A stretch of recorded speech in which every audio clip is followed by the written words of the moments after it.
up that press conference as soon as it starts. In the meantime, 3 for Madness question 1.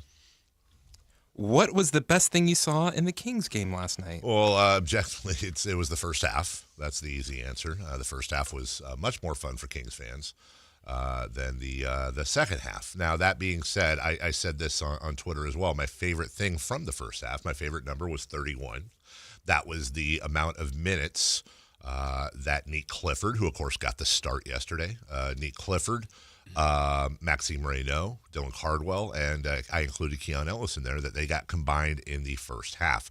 I don't know how to analyze this, Jason. I don't want to be unfair to the Kings, but I have to acknowledge, I don't know. For example, they held Phoenix to 19 points in the first half. Now, I know everybody averages over 100 points, but in my mind, that one of the easy bars to hit defensively, just super easy surface-wise, is, hey, if my team holds the other team below 25 points in a quarter, I think that's a good defensive quarter. Now, it can go much deeper than that, but if you hold them under 25, that means you're holding them under 100 for the game at that rate. I'll take that all day long.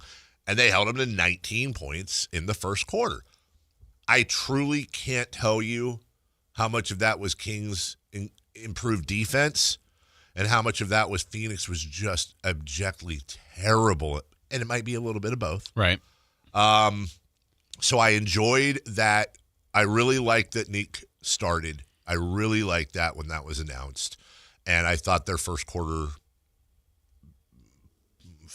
defense / Phoenix sucking was good as well. Those are my favorite things. Yeah, I thought early, despite the turnovers, I thought the way they functioned offensively was good. And what I'm going to point out is, like, for example, a guy like DeMar DeRozan had a really good game, statistically, but it wasn't in the way where sometimes when we watch DeMar DeRozan, we go, man, that is all ISO ball. It's just dribble the air out of the ball. I thought there was like a rhythm and a flow to him and to the offense, and Levine, and incorporating Westbrook. That's the first game he's played with these guys. Neek, and they played.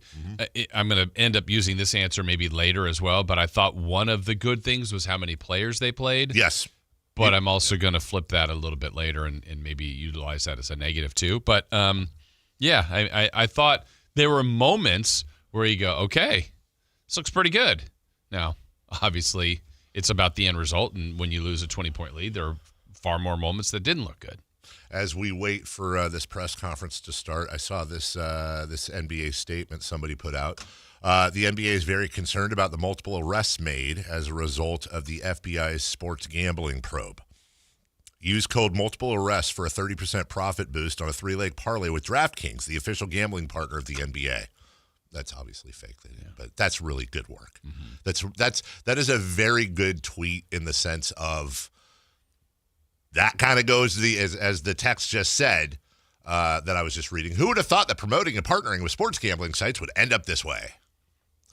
Yeah. I don't know. Look, they're greedy. They're going to take the money. Every sport is doing that now, That's promoting betting and gambling, and they're going to tell you that you can't do it, but the league is promoting it. And I don't know how you put the toothpaste back in the tube. Yeah. I don't know how they're not going to turn down that money. They're not going to turn down that money, but this is not the only time this is going to happen. Right. Number 2, please. Question 2. What was the worst thing you saw in the Kings game last night? I mean, first off, a lot of it just looked sloppy as hell. I thought the difference between first half Zach LaVine and second half Zach LaVine was horrific. I mean, as amazingly good and efficient as he was in the first half, he was not great in the second half. And look, you got to give some credit to the Suns for recognizing that, absolutely, and upping the ante on him.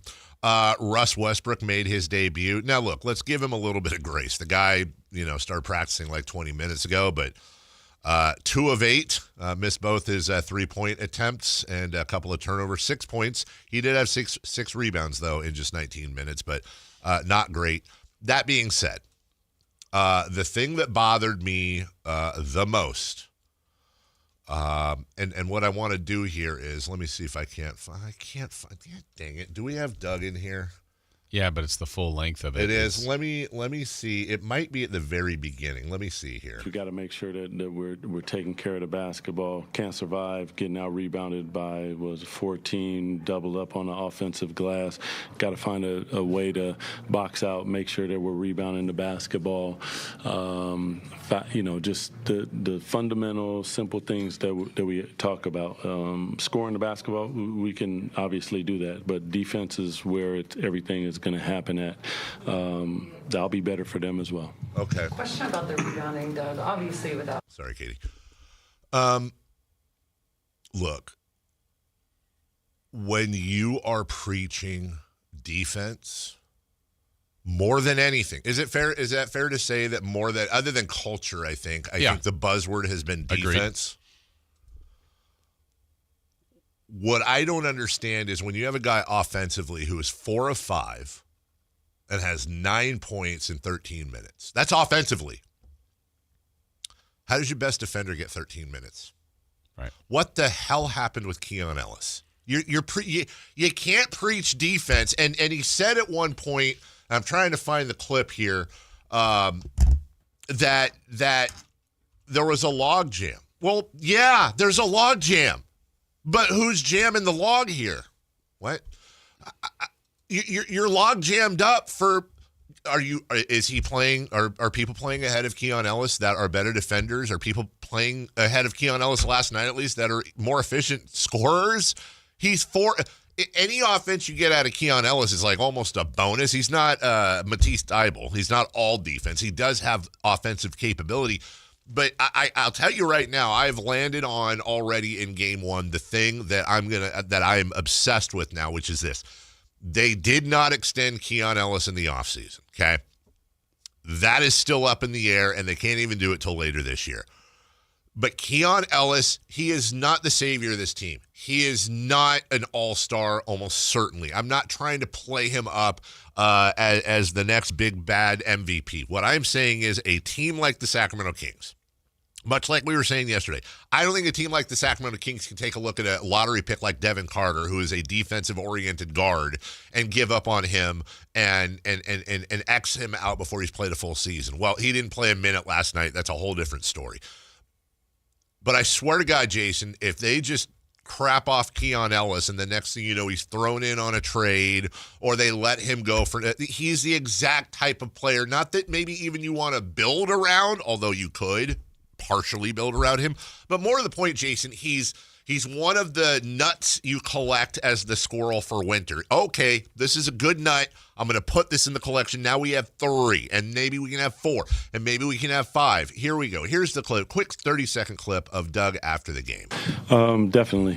Even so, those too many turnovers in that first quarter. I think we had 5 or 6 like self-inflicted wounds. We got to make sure that we're taking care of the basketball. Can't survive getting out rebounded by 14, double up on the offensive glass. Got to find a way to.